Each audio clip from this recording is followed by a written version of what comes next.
other words, are you more difficult or severe or intense in terms of being created, or is the sky? Are you tougher to build or the sky? أَأَنْتُمْ أَشَدُّ خَلْقًا أَمِ السَّمَاءِ.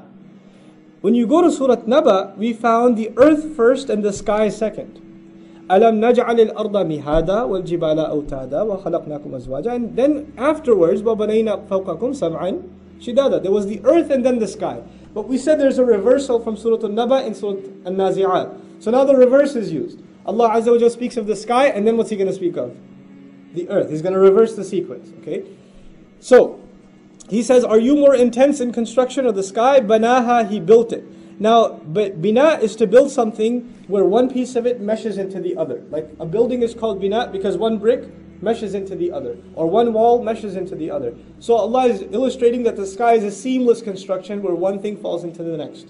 Sama also comes from the words, the original sin, mim, and waw, which actually means whatever lies above you. So don't just think of sama in Arabic as the sky, is everything above. The body, the planets, the stars, the moons, the galaxies, all of it is considered sama. Inshallah, when we get to the passages where we compare the phrase samawat in the Quran with sama, we'll see that difference more clearly. But for now, just know, sama is everything above. Everything else, not just the sky. So is that which is above tougher to create? These galaxies and universes Allah Azza wa Jalla created, is that tougher, or your creation, your puny creation? He constructed that. He put that together seamlessly. رَفَعَ سَمْكَهَا. He elevated its roof. Samk is actually the top of something. For example, sanamun samik is actually used, for the higher, the hoofs of a camel, right? The humps of a camel. The higher one is samik, right? So the highest part of it. Allah says He elevated the highest part of the sky. Now the thing is, in construction, you could tell the building is really tall by looking at the highest point of it. Allah Azza wa Jalla says He elevated the canopy or the roof of the sky to the point where we can't even see it. That's how intense this construction of the sky is. In another place, هَلْ تَرَى مِنْ فُطُورٍ. Do you see any crack, any end to it even? So for us it's an endless thing, and Allah illustrates how endless it is for us by saying He's the one who elevated its roof. رَفَعَ سَمْكَهَا فَسَوَّاهَا. And then He balanced it, straightened it out, leveled it to perfection. Taswiyah actually means all of these things, to balance, to level, to actually mold to perfection. وَأَغْطَشَ لَيْلَهَا. This is actually one of my points of curiosity in the Quran.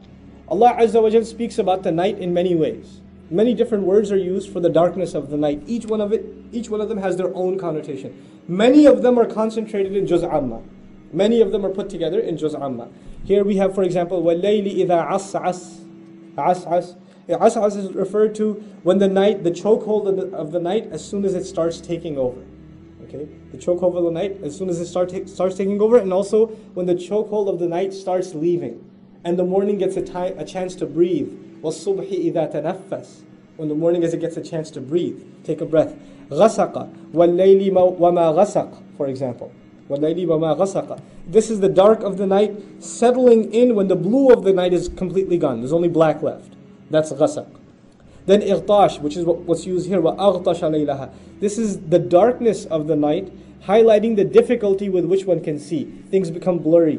Things become confused with one another. You can't see if it's two people or one person, right? You can't see if it's a truck or a motorcycle or two motorcycles. You can't tell. So this is when vision becomes blurry. That's what's illustrated in أَغْطَشَ لَيْلَهَا. He made the night exceptionally dark, hard in it for it to be hard for you to see in it.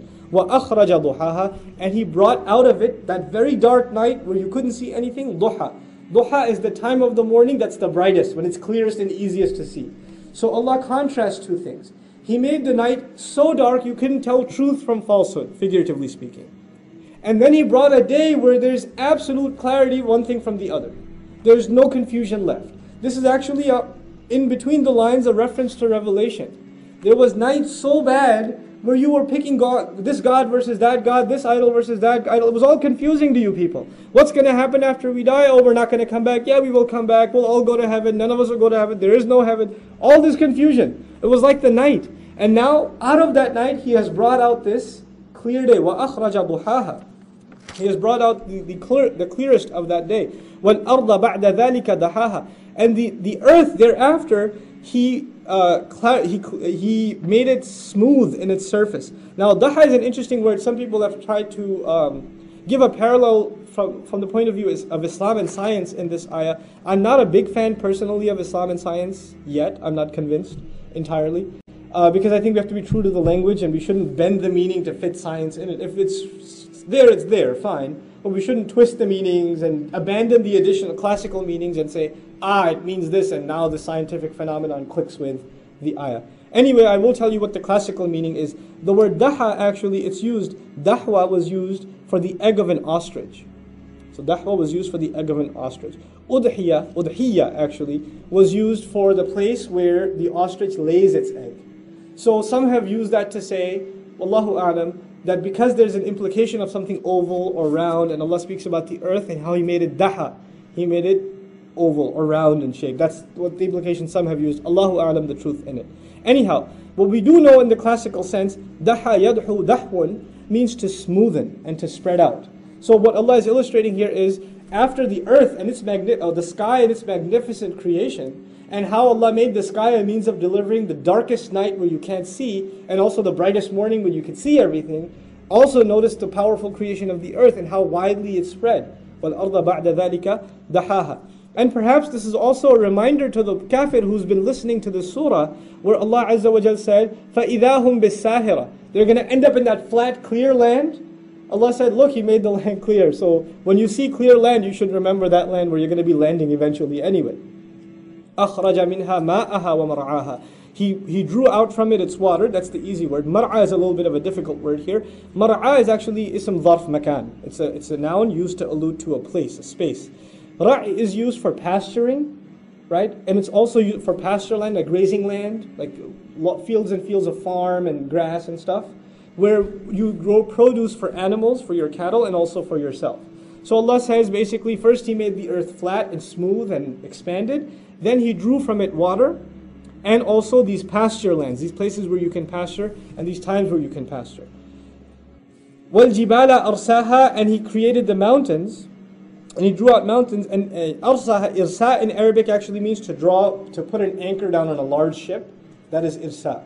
So He says He put mountains like they are anchored into the ground, that they're anchored deep into the ground. The idea being, you can't just pluck them out and move them. They're not like any other building that you can demolish and get up, but they're fixed constructions that are very difficult, very tough in their construction. Also, irsa was used for pegging, to peg something into the ground. This word actually will come up again in the surah. This is an interesting correlation of terms from beginning to end. Here Allah says, مَتَاعًا لَكُمْ وَلِأَنْعَامِكُمْ. So after speaking a little bit about the earth, a little bit about the sky, then a little about the earth, and at the end of it Allah says, all of this, مَتَاعًا لَكُمْ. This is provisions for you to use. Mata'. Tamattu' actually means to use and enjoy. But mata' alone is just to use. In the ancient Arabic, mata' was used, for example, for the scrub that you use to wash your dishes with. It's not something you enjoy, but it's definitely something you use, right? So dunya has been defined here as something to use, but not necessarily to enjoy. And that's the word is highly appropriate, because the real problem of the one who denies akhirah is they're too addicted to enjoying dunya. Allah wants you to use dunya, but not necessarily to indulge yourself in its enjoyment. There's a higher purpose for which you were created. مَتَاعًا لَكُمْ وَلِأَنْعَامِكُمْ. Provisions for you, these things to use for yourselves, these produce to use for yourselves, and also for your cattle. فَإِذَا جَاءَتِ الطَّامَّةُ الْكُبْرَى. Then finally when ja'at, first of all, those of you that speak a little bit of Arabic, atat and ja'at both mean came, but one of them has more severity. Ja'a is more severe than ata. Ja'a is used for larger, bigger things, and ata is easy arrival. Ja'a is grand arrival. So this is grand already because of the use of the word ja'a. Idha means all of a sudden here. Then when all of a sudden, what comes? What makes this grand entrance all of a sudden? At-tammatul kubra. Tamma is a calamity that is so full and so overwhelming from every direction, there's no escape from it. It's an overwhelming calamity, completely full of trouble any direction you turn to. So when this tammatul kubra, the ultimate, the greatest, most complete calamity all of a sudden arrives, makes its grand entrance, then on that day, يَوْمَ يَتَذَكَّرُ الْإِنسَانُ مَا سَعَى. What's interesting here are a few words. First thing, يَتَذَكَّر. We said there's idgham, right? You can use abbreviated words like yadhakkar, yawma yadhakkaru al-insan, but Allah says yawma yatadhakkaru al-insan, which means he will remember thoroughly everything. He will stop at every last memory and reflect, man, I messed up here, I messed up here, I messed up here. The complete recollection of everything you did is captured in the word yatadhakkar. The day on which the human being will thoroughly remember every last thing that he worked towards, everything that he rushed towards.